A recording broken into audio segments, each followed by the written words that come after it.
இந்த காஞ்சி மண்ணை வாழ வைக்கிற ஜீவ நதி பாலாறு, உயிர் நதி பாலாறு.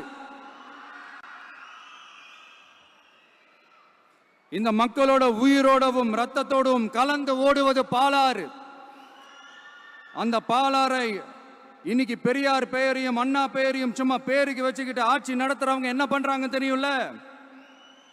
சுரண்டிட்டாங்க, கொள்ளையடிச்சிட்டாங்க, நாசம் பண்ணிட்டாங்க, மோசம் பண்ணிட்டாங்கன்னு இன்னும் என்ன வேணாலும் சொல்லலாம். ஆக மொத்தம் அழிச்சிட்டாங்க. இதை நான் ஏதோ போற போக்கில் ஏதோ அடிச்சு விடலங்க, ஆதாரத்தோட தான் சொல்றேன்.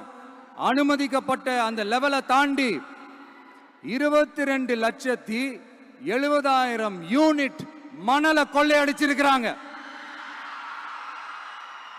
இதுக்கெல்லாம் அவங்க ஆதாரம்லாம் கேட்க முடியாது. ஏன்னா இந்த ஆதாரம்லாம் ஆல்ரெடி கோர்ட்ல இருக்குது, அமலாக்கத்துறை டிபார்ட்மெண்ட்ல இருக்குது.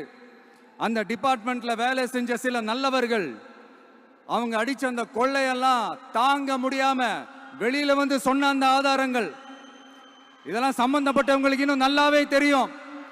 அதனால இது சம்பந்தமா ஆதாரங்களை கொடுலாம் அவங்க கேட்க முடியாது.